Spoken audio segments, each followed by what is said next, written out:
Christophe Gatineau, bonjour. Bonjour. Alors, vous avez écrit Éloge du ver de terre, notre futur dépend de son avenir aux éditions Flammarion. Alors déjà, comment est-ce que ça vous est venu l'idée de parler de ver de terre, d'écrire sur les vers de terre? Comment s'est fait votre rencontre avec le ver de terre? La rencontre avec le ver de terre, en fait, quand on vient du monde paysan, quand on cultive sa nourriture, on est toujours en relation en fait, avec les vers de terre. Les vers de terre sont partout, hein, finalement. Quoi, voilà. Et quand j'étais minot, les vers de terre, pour moi, c'était un peu des serpents. C'est vraiment contrairement à une idée reçue, il y a encore 50 ans, les terres labourables en France, comme partout ailleurs d'ailleurs, grouillaient de vers de terre. Et c'était des terres qui étaient labourées. Voilà, bon. Alors après, la rencontre, je dirais que je crois qu'il y a eu cet événement. D'abord, j'écrivais sur les vers de terre, j'avais envie de faire connaître. Alors, quand on dit les vers de terre, je dirais c'est un mot générique. Oui, il y en a finalement. plusieurs, il y a plusieurs sortes Voilà, de moi vers je de ne terre. m'intéresse pas aux vers de terre. Il y a 150 espèces de vers de terre en France. Je crois que c'est 400 espèces en Europe. Et puis il y a des vers de terre qui vivent dans la terre. Et puis d'autres qui vivent en dehors de la terre et qu'aujourd'hui on appelle des vers de terre. C'est-à-dire que c'est les vers de compost, finalement, ce qu'on appelait autrefois des vers de fumier. C'est-à-dire qu'au niveau des catégories, les anciens, les vieux paysans, c'était beaucoup plus simple. Ceux qui vivent en dehors de la terre n'étaient pas des vers de terre, alors qu'aujourd'hui on les appelle des vers de terre, donc ils appelaient ça des vers de fumier. Donc ils sont plutôt petits, un petit peu nerveux, un petit peu grouillants, un petit peu visqueux et plutôt rouges.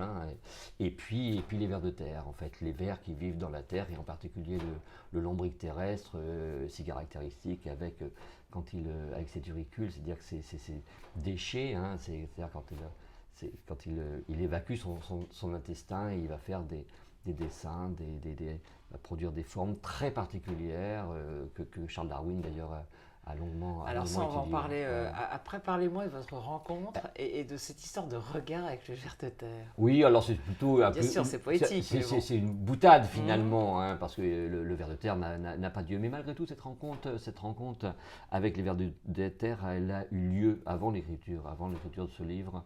Et j'ai toujours observé le monde qui m'entoure. Je crois que c'est la première position de l'agriculteur, d'être un observateur et puis d'être un opportuniste. Évidemment, quand on cultive, on est un opportuniste. Et il y a un ver de terre un matin qui est. Alors, il y a deux expériences. La première expérience, je vois deux vers de terre en train de s'accoupler. Je vois deux vers de terre en train de s'accoupler, je regarde, c'est vrai qu'ils prennent leur temps, ils sont, vous savez quand les vers de terre s'accouplent, la queue, c'est-à-dire la queue, ils n'ont pas de queue, c'est leur anus en fin de compte, leur terminaison reste accrochée à leur terrier et ils montent s'accoupler, donc ils font un échange de spermatozoïdes, etc. Voilà, donc ça dure très longtemps et bon, il y a beaucoup de mucus, etc. Et j'ai eu la curiosité de vouloir les toucher. Donc je suis approché et dès au moindre contact, ils se sont détendus comme deux élastiques. Et enfin, donc l'idée, s'ils restent accrochés à leur terrier, c'est pour y revenir très rapidement. Pourquoi? Mais parce que quand ils s'accouplent, en fait, ils sont à la vue de leur prédateur, ils sont obligés Bien sûr. Et de donc, il y a réagir qui se très protège. rapidement. Ce qui a surtout étonné, c'est de voir que vers de terre, c'est plutôt un animal lent. C'est la rapidité, vraiment deux élastiques qui se détendent. Donc ça m'avait vraiment interpellé. C'est-à-dire que, grosso modo, c'est un peu comme on a une sorte d'idée préconçue par rapport à une espèce, tout d'un coup on découvre un comportement qu'on ignorait. Voilà. Et le second événement, c'est je vois un gros ver de terre, donc un gros lombric terrestre, qui est en train de se déplacer. Et j'aperçois comme s'il avait quelque chose dans la bouche. Je dis bien comme si, donc je le prends, ce qui n'est pas conseillé, il ne faut pas trop les manipuler, ils n'aiment pas ça, ça les stresse, etc. Et puis en plus, au niveau de leur mucus, c'est pas bon.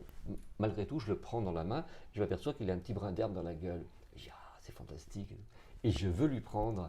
En fait, quand je prends ce petit brin d'herbe, qui est absolument minuscule, je tire, il tire légèrement je sens qu'il ferme la gueule, voilà.